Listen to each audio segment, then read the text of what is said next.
Yo, what is going on, guys? My name's Tally and welcome back to a brand new video. Before I get started, if I hit the like button, subscribe, share, do all that good shit, comment down below, follow me on Twitter. You already know what's going on. But anyways, let's get started. And in today's video, I'm here to talk about Lil Nas X. And I'm here to talk about how much would he sell first week for his upcoming album.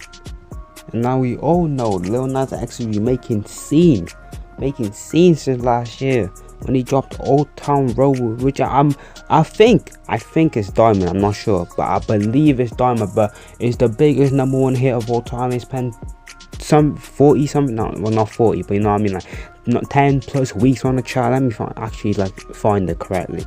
It spent 45 weeks on the charts, and it spent 17 weeks on the charts. Lil Nas X is up, and my voice sounds a bit off. I think I'm a bit ill. I don't really know how, because the nigga hasn't barely gone anywhere. But yeah, that's why my voice might sound a bit off. And he's been teasing this project that he's about to drop for since around November time or October, where he dropped one of the hardest snippets that I've genuinely heard from him. If I can find that, I'll play it now.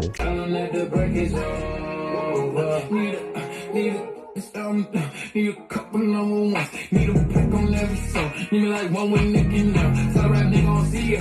I'm a pop nigga like Peter. I don't fuck bitches, I'm queer. But these nigga bitches let me deal. Yeah. Hey, oh, they do it. I ain't fall off, I just ain't really my new shit. Lil Nas X, I don't really know how much he would sell, because some people might say, oh, he's gonna sell 200,000, 300,000. Some people might say, but he ain't even selling 50k, you know what I'm saying?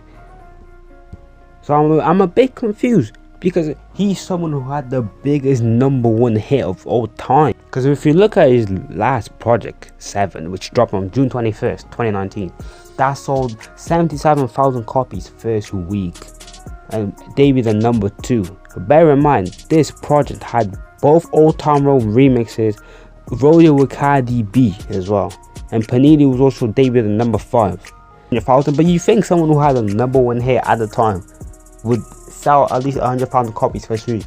That's why I'm saying, like, if you're only selling 77,000 copies first week with the biggest #1 single in the entire history of the Billboard charts, how much would you sell without a single like that? Because recently he dropped a song called Holiday, which was a Christmas song that debuted at number 37. And you might think, yo, Taddy, that's good, like 37 out of 100 songs, that's really good. It's good, but it's a Christmas song, and it dropped during the Christmas period, when Christmas songs are at its peak. He's promoted hell of it on Spotify. I believe it has over 100,000 streams on Spotify, and I think he has over 100 million views on YouTube, if not 90. Let me check. Yeah, it just surpassed 100 million views probably yesterday. It was 101 at the time of this recorded. So it performed well on like YouTube and Spotify, but in the charts it kind of just dipped down until they fell off the charts. Because if you think about it, I drop Christmas songs to be in the top 20, in the top 10. If an artist as big as Lil Nas X cannot debut higher than 35 or 34, whatever he debuted, that's a flop, my nigga. Like, that is a Christmas song that your label pushed out. I couldn't go anywhere without hearing this song, and it's still there in chart top 10. Like, I genuinely thought this was a hit. Christmas song during the Christmas spirit, they had to be. But I'm not saying Lil Nas X is a one-hit wonder, because he can therefore make some hits. He has hits out right now. Panini and Rodeo are hits. Let's be honest, they're hits. So he's not a one-hit wonder, but I'm still worried that he might not sell 100,000 copies first week. He has 26 million monthly listeners on Spotify. Surely sell more than 100,000 copies first week. Some people might say, oh, that was the start of his career, people didn't really know him. He still had the biggest song of the country, biggest song of the year, biggest song on Billboard's history. If I was to predict a figure where he would sell, I feel like he would sell just about over 100,000 copies, which I think that's a bit disappointing for my eyes, as big as Lil Nas X. Because look at Megan Thee Stallion, for example. Megan Thee Stallion is not as big as Lil Nas X. I don't care what you say. Yes, she has like 2 #1 hits. No, Lil Nas X is way bigger than Megan Thee Stallion. And Megan only sold, what was it? I think she sold 103,000 copies with her album they did last year. And especially depends what drops this in the week that he drops as well. Because there's people like Drake, Kendrick, J. Cole, people, massive eyes that people want to drop. And you know they can sell over 300, 200, 400,000 copies first week still to drop this year. Travis Scott still needs to drop as well. He hasn't dropped. Who else? There's a lot of people who still haven't dropped projects. Artists like Uzi as well haven't dropped. Kanye haven't dropped. When I say Uzi hasn't dropped, I mean like he's announced the project that he's supposed to drop, but he hasn't dropped it yet. Playboy Kai, he still hasn't dropped the deluxe. Like it really all depends on the week that he drops, because he could sell over 200,000 copies first week, because he might be the only big name that week that drops. But if he drops on the same week of another big artist, he's flopping. I'm sorry, because if this nigga drops on the same day as a Drake, a Kendrick, a J. Cole, I'm not listening. Not even just in the rap world, just generally people that have huge fan base like Rihanna, Billie Eilish still haven't dropped. Them K-pop niggas still haven't dropped, and you know they're gonna destroy the charts when they do.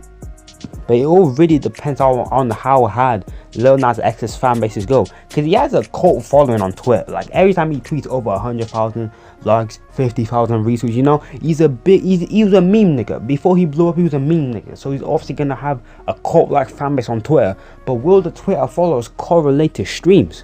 Because we've seen with ads time and time again, followers do not correlate with streams.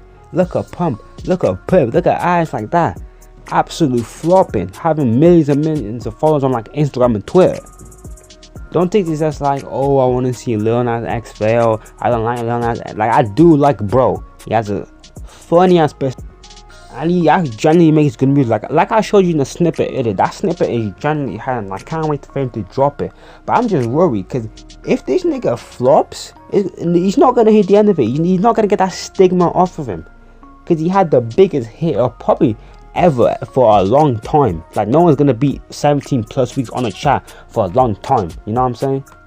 So if he flops with this next project, he's not gonna hit the end of it. He could get label support, he could get playlisting, but ultimately it all depends on the fans. Because the project fires, the fans are gonna come back to it. We seen it with Kai. Kai got hella playlisting. It was projected to sell 150,000 copies first week, and it still just went down until they settled for 100,000 copies. That happened with Lil Nas X. He could be projected to sell 300, 200,000 copies, and then just fall down because the project is trash. What Lil Nas X needs to do is promote the hell of the project and just be himself, really. Because I'm not gonna sit here and act like, oh, because he's gay. No, you know what I'm saying? He's gay. Like the LGBT community support gay niggas. That's not even me like trying to diss. Like that's facts. Like the LGBT community support gay niggas. So as long as he drops fire music, they will stream the hell out of it. But anyways, I hope you guys enjoyed today's video. If you did, please drop a like, follow me on Twitter, help me get to 200 followers pretty soon, please. But anyways, watch these two videos on the screen right now. But anyways, have a good day, have a good life. Put you guys in the bit.